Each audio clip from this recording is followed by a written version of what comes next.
Hello everyone, आप सब लोग अच्छे होंगे और हमारे साथ आप लोग पैट की तैयारी के लिए इतिहास वाले श्रृंखला में जुड़े हुए हैं। मैं दीपक सोनी आपका स्वागत करता हूं और बिना आपका समय बर्बाद किए हम लोग स्टार्ट करते हैं इतिहास को। पैट एग्ज़ाम को लेके चल रहे थे और इतिहास वाले सेगमेंट में हम लोग गुप्त वंश को कंप्लीट कर चुके थे। गुप्त वंश में हम लोगों ने समुद्रगुप्त को, चंद्रगुप्त द्वितीय को ज़्यादा ठीक तरीके से देख लिया था। ये आपके डायरेक्ट सिलेबस में भी आगे बात करता है हर्षवर्धन की। हर्षवर्धन वर्धन वंश से बिलोंग करते थे। थोड़ा सा फ्लैशबैक में चलते हैं। देखो, वर्धन वंश की स्थापना वर्धन वंश की स्थापना पुष्यभूति ने की थी। पुष्यभूति वर्धन ने की थी। फाइन। दूसरी बात मैं बताता हूँ, पुष्यभूति के बाद आगे चल के एक शासक होंगे प्रभाकर वर्धन।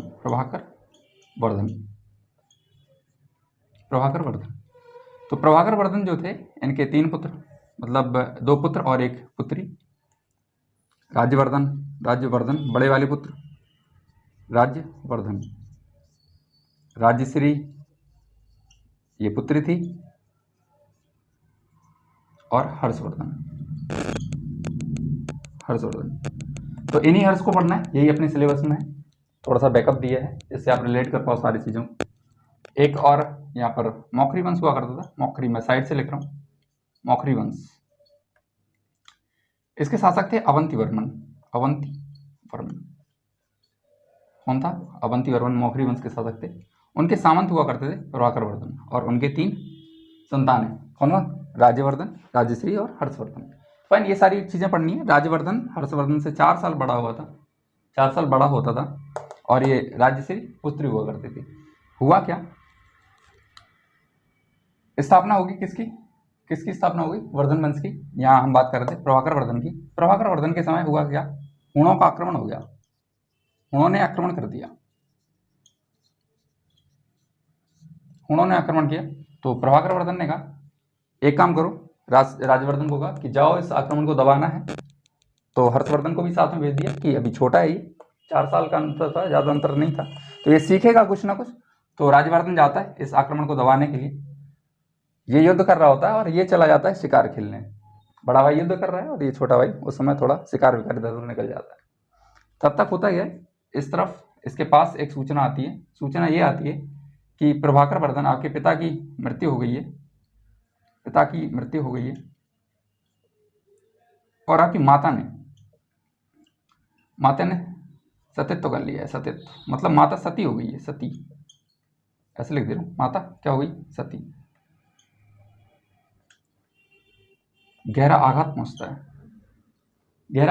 पहुंचता है किसको? हर्षवर्धन को। तो ये बात हर्षवर्धन को जैसे ही पता चली तो हर्षवर्धन वापस आता है। थानेश्वर का था ये, थानेश्वर। हर्षवर्धन जैसे ही वापस आता है और सारी चीज़ें देखता है, बाद में राजवर्धन को जैसे पता चलता है, यहाँ से वापस लौटता है राजवर्धन। तब तक एक, जैसे मैं बात करता हूँ, ये मैप है, मैप मैं बनाने की कोशिश करता हूँ कुछ ऐसे। ये तो यहाँ पर बंगाल हुआ करता था, ये वाला एरिया। यहाँ पर गौड़ एक जगह थी, तो वहाँ के गौड़ नरेश, बंगाल के नरेश, गौड़ नरेश ये हुआ करते थे। नाम था शशांक। और यहाँ मालवा था, मालवा का देवगुप्त।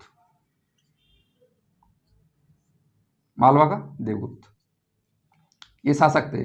बता क्यों रहा हूँ? अभी बताता हूँ कि क्यों बता रहा था। यहाँ मैंने बताया था अवंती वर्मन, इनका पुत्र था।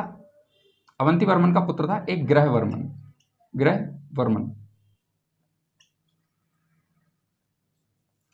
ग्रहवर्मन की शादी, ग्रहवर्मन का विवाह राजश्री से करा दिया गया था।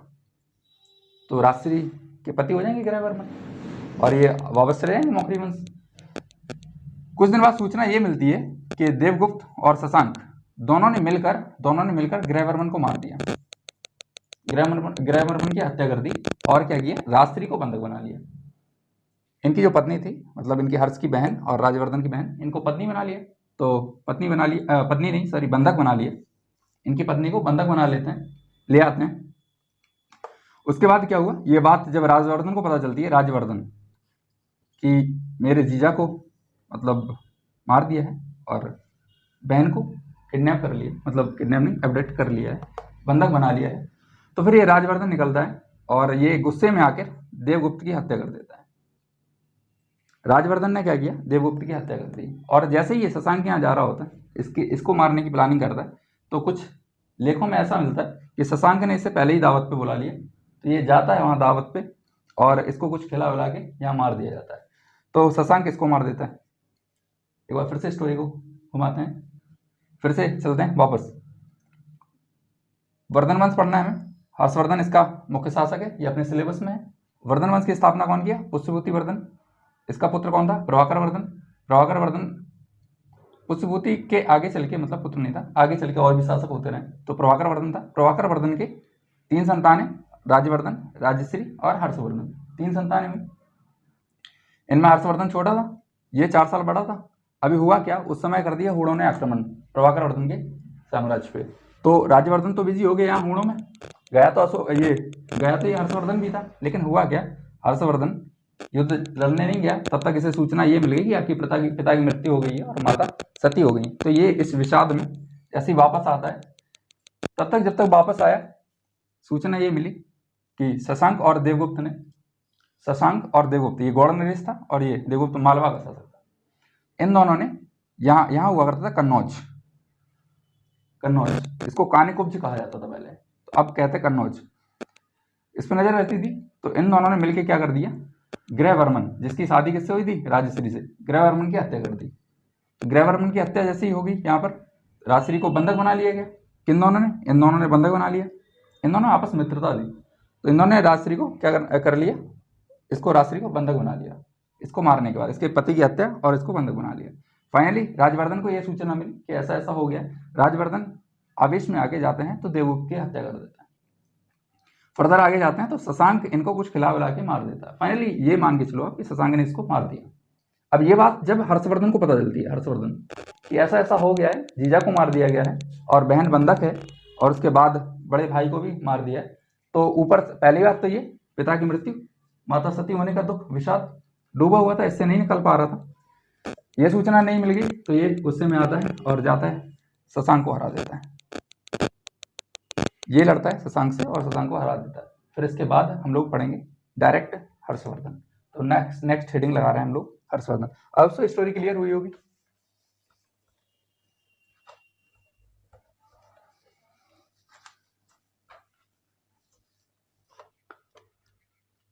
हर्षवर्धन जन्म हुआ था इसका, हर्षवर्धन का, नीचे लिखोगे आप जन्म 590 एडी।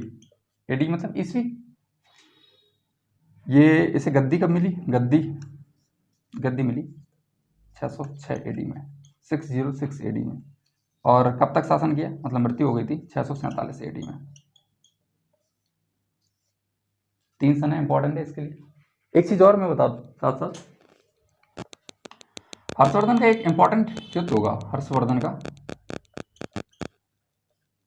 एक महत्वपूर्ण युद्ध होगा किससे, पुलकेशन द्वितीय से। पुलकेशन द्वितीय से। ये कौन है, ये चालुक्य शासक हैं, चालुक्य।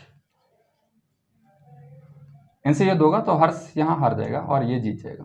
पुलकेशन द्वितीय, ये देखो मैं बताता हूँ मैप, दूसरा रखा है।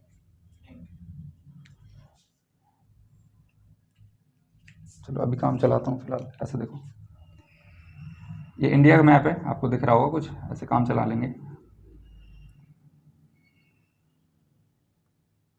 ये अपना प्यारा सा भारत, राइट। तो यहाँ ऐसे नर्मदा नदी बहती है, अमरकंटक से निकलती है, वो सारा आप ज्योग्राफी में पढ़ोगे जो भी है। तो यहाँ नर्मदा नदी रहती है, इसके जस्ट ऊपर विंध्याचल श्रेणी है। तो यहाँ नर्मदा नदी को माना जाता है उत्तर और दक्षिण भारत को अलग कर रही होती है। इस तरफ हुआ करता था चालुक्यों का शासन और यहाँ हुआ करता था अपना कन्नौज। तो यहाँ मालवा को तो हरा ही दिया था, तो मार दिया था। इधर इसको भी शशांक को हरा दिया था। तो अभी इसका साम्राज्य देखो इतना सारा, इतना बड़ा सा ऐसे फैल गया था, काफी बड़ा सा। तो यहाँ पर क्या हुआ, हर्ष ने सोचा, यहाँ तो हर्ष का ही शासन होगा, हर्ष का शासन था। तो हर्ष ने ये सोचा कि अभी हम यहाँ पर विजिट करेंगे नेक्स्ट चालुक्यों को। यहाँ नीचे पांडु हुआ करते थे, यहाँ चेर हुआ करते थे और भी थे। तो क्या ही करना, अभी काम की बात करेंगे फिलहाल। तो हर्ष का इतना बड़ा शासन, ये इसने सोचा कि इसको भी जीत लेंगे। यहाँ पुलकेशन द्वितीय का राज्य था। पुलकेशिन द्वितीय से ये युद्ध लड़ाया गया, कहाँ? नर्मदा नदी के किनारे। कब लड़ाया गया? 618 ईस्वी में। लेकिन हुआ क्या? हर्ष हार गया। हर्ष क्या हुआ? इस युद्ध को हार गया और पुलकेशिन तो जीत गया। पुलकेशिन द्वितीय इस युद्ध को जीत गया। तो आगे आ जाते हैं वापस, थोड़ी सी हर्ष की बारे में बात कर लेते हैं, उसके बाद चलेंगे आगे। हर्ष का जन्म, ये सारा हो गया मामला। भैया जन्म हो गया था, गद्दी देख ली, मृत्यु देख ली। पिता का नाम आपको पता ही है, आप लोग कमेंट कर दो। माता का नाम प्रभाकर वर्धन में लिख दे रहा हूँ, प्रभाकर वर्धन। माता यशोमती और पत्नी दुर्गावती, राइट। और लिख सकते हैं इनका सेनापति है सिंहनाथ, राइट। और एक, अच्छा सुनो, मैंने बताया था क्या कि राजश्री को बंधक बना लिया गया था। तो उसके बाद राजश्री वहां से किसी तरह से भाग गई। जब वहां से भाग निकली तो जंगलों में पता नहीं कहाँ भाग रही होगी क्या। तो उस समय हर्षवर्धन को एक बौद्ध मित्र था, दिवाकर मित्र उसका नाम था, बौद्ध भिक्षु था। उसने बताया था कि उसने कहीं देख लिया होगा, तो उसने बताया कि राजश्री यहाँ से गुजरी है कुछ करके। तो राजश्री को कुल मिला के खोजने में उसने मदद करी। दिवाकर वर्धन नाम था, तो यहाँ लिख लेंगे आप, दिवाकर मित्र ने राजश्री को खोजने में हर्ष की मदद की। और जब राजश्री को खोज लिया गया तो उसके बाद बेचारी राजश्री विधवा हो चुकी थी, उस समय क्या करे वो। तो हर्ष ने उसे राजश्री को अपने साथ सिंहासन पे बैठ के मतलब शासन चलाया करता था।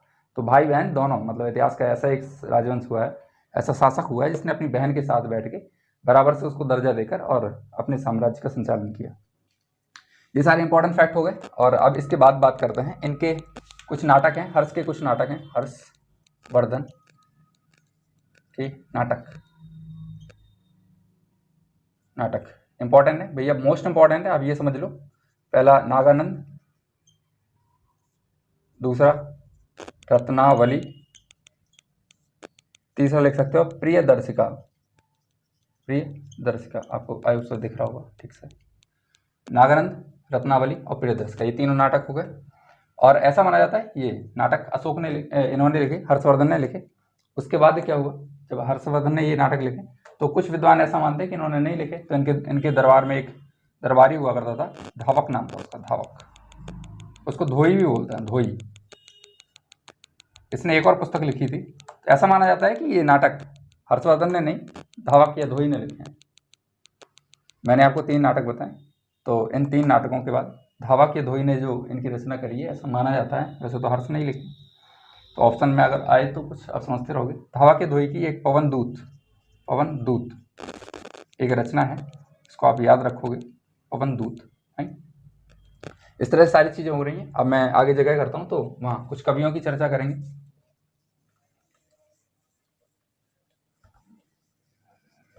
हेडिंग लगाएंगे कवि। नंबर 1 बाणभट्ट का नाम लिखेंगे, बाणभट्ट में लिखेंगे इन्होंने कादंबरी और हर्षचरित्र की रचना की।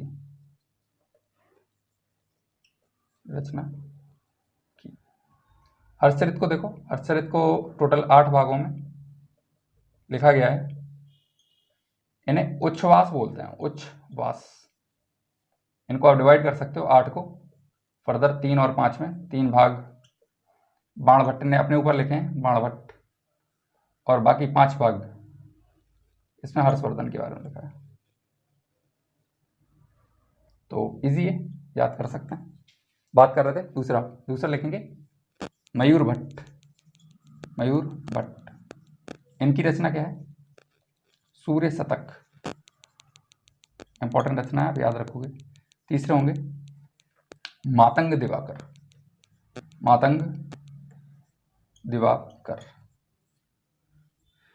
राइट। मैंने आपको बताया क्या कवि हुए हर्षवर्धन के दरबारी कवि बाणभट्ट कादम्बरी और हर्षचरित की रचना करी इन्होंने। दूसरे हुए मयूर भट्ट, इन्होंने सूर्य शतक लिखा।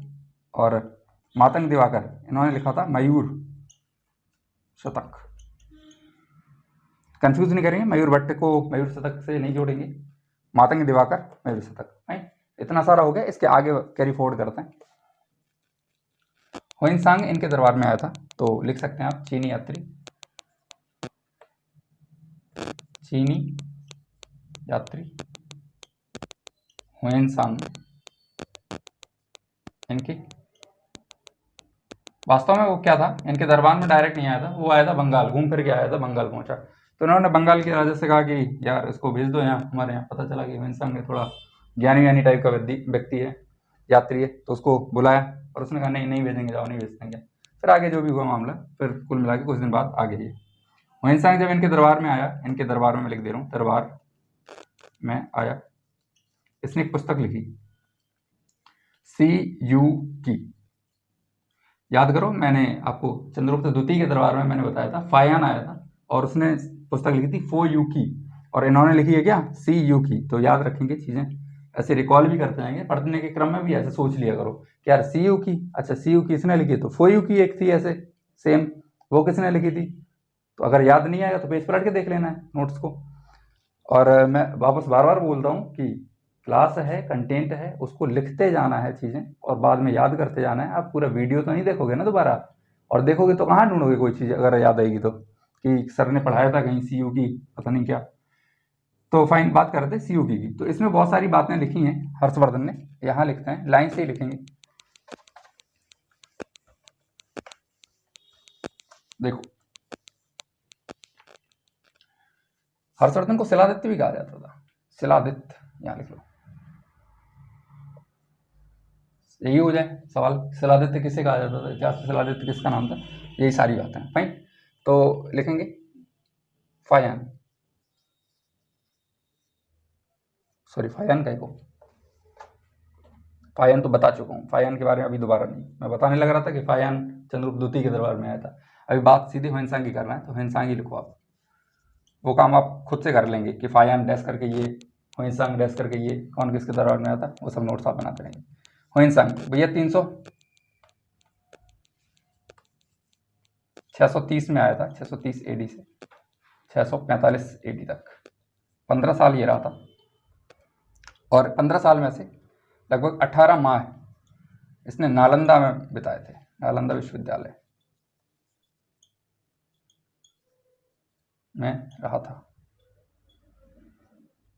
क्यों रहा था, अध्ययन करने के लिए गया होगा, और क्या करेगा, अध्ययन करने के लिए रहा था। ठीक है, तो इतनी सारी बातें होंगी। इसके बाद लिखेंगे, इसे यात्रियों का राजकुमार भी कहा जाता है, यात्रियों का राजकुमार कौन, ह्वेनसांग।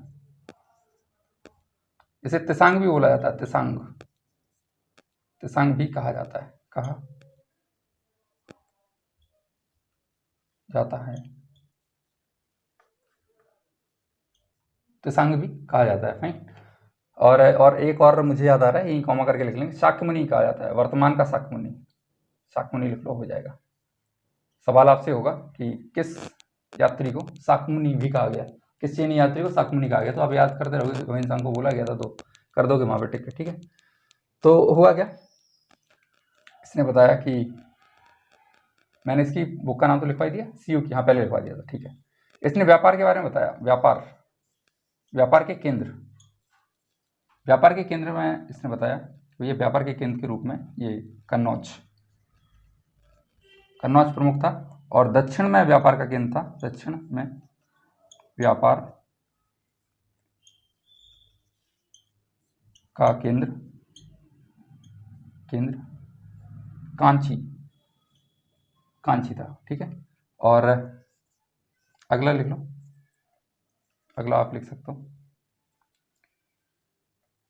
सूती वस्त्र का, सूती वस्त्र का प्रमुख केंद्र, प्रमुख केंद्र, इसने मथुरा को बताया, मथुरा।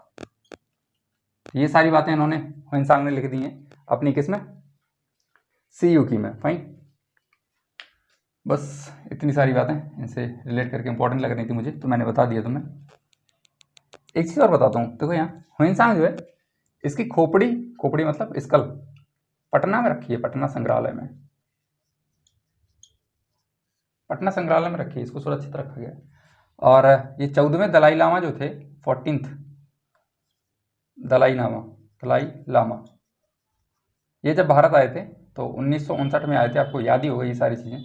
1959 में ये भारत आए थे तो इस खोपड़ी को लाए थे और भारत की सरकार को सौंप दिया था, तब से ये रखा दिए गए। दलाई लामा को हाँ 1989 में 1989 में नोबल भी मिल चुका है, शांति का नोबल मिला है ना, नोबल शांति के क्षेत्र में।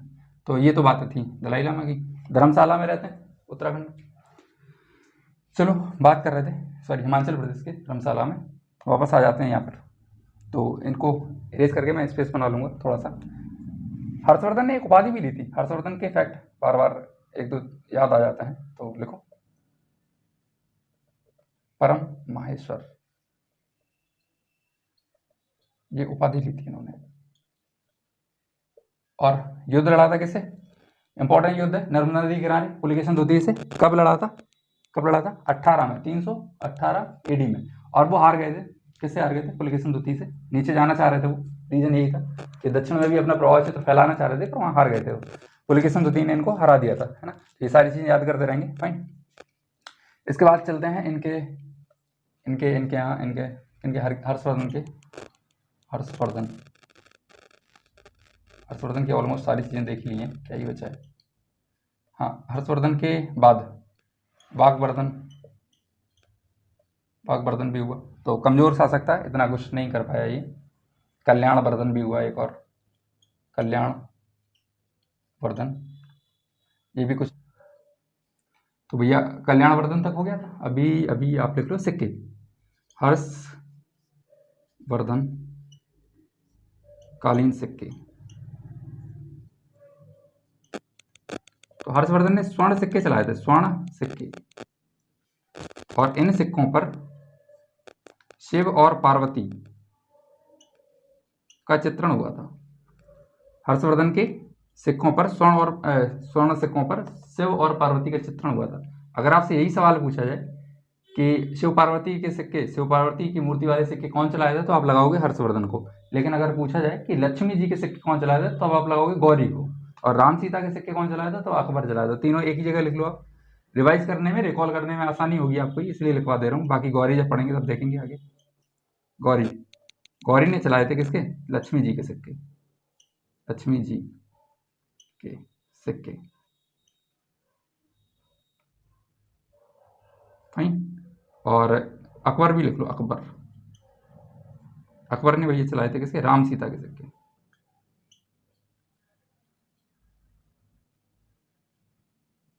ये सारी चीजें इंपॉर्टेंट थी। अभी आगे यहाँ जगह हो जाएगी, तो यहाँ थोड़ा सा और लिख लेते हैं।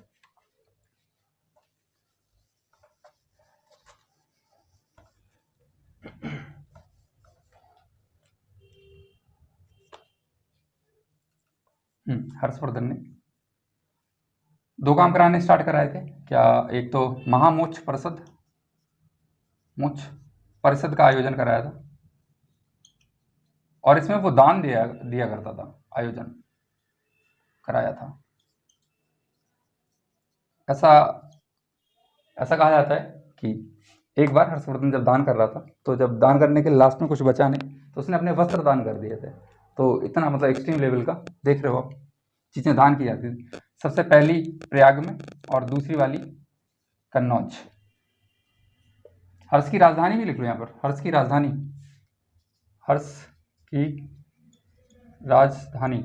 शायद मैंने नहीं लिखा, ये कानकुब्ज हुआ करती थी, कान्यकुब्ज, फाइन। इसे कन्नौज बोलते हैं, कन्नौज हर्ष की राजधानी थी ये। महामोक्ष परिषद का आयोजन कराया, और बहुत ही इंपॉर्टेंट चीज क्या, आप लोग जानते ही हो, हर्ष ने ही कुंभ का आयोजन शुरू कराया था, कुंभ आयोजन की शुरुआत करी थी,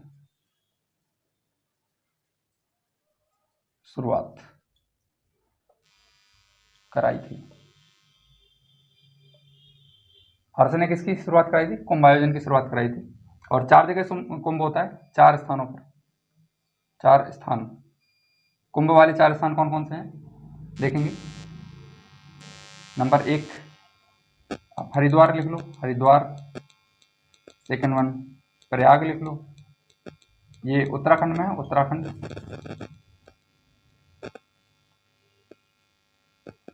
अभी पिछली एक क्लास में, ऑफलाइन क्लास थी, तो मैंने वहां पर क्या ऐसे उत्तराखंड ना लिख के यूके लिख दिया था, यूके। कह रहा ओ माई गॉड, एक स्टूडेंट बोला ओ माई गॉड सर यूके तक चले गए थे ये। यूके मतलब वो यूरोप वाला यूके। तो मैंने फिर फर्दर पूछा, जानबूझ के कह रहा होगा कोई, तो मैंने फर्दर पूछा भैया यूके में क्या क्या आता है। कह रहा ब्रिटेन आता है। हाँ बहुत अच्छा, और क्या आता है। कह रहा इंग्लैंड आता है। अच्छा, और क्या आता है। कुल मिला के फाइनली आंसर नहीं मिला। 4 आते हैं देश, आप लोग सर्च आउट करेंगे और कमेंट करके बताएंगे। तो यूके, यहाँ उत्तराखंड की बात कर रहे थे, उत्तराखंड। उत्तराखंड। प्रयाग की बात करें, प्रयाग उत्तर प्रदेश में पड़ता है, इसे प्रयागराज बोलते हैं अभी वर्तमान में, इलाहाबाद। तीसरा नासिक, ये महाराष्ट्र में पड़ता है, MH। और उज्जैन, ये मध्य प्रदेश में पड़ता है। ठीक है। अर्धकुंभ, कुंभ, महाकुंभ, ये 3 टाइप से हुआ करते थे। अर्धकुंभ हर 6 साल में आता है, कुंभ हर 12 साल में आता है, और महाकुंभ हर 24 साल के अंतराल पर किया जाता है, आयोजित किया जाता है। नहीं, तो ये सारी बातें हो गई। और कोई फैक्ट एक्स्ट्रा क्या ही लिखाऊँ, और सारा कुछ हो गया है।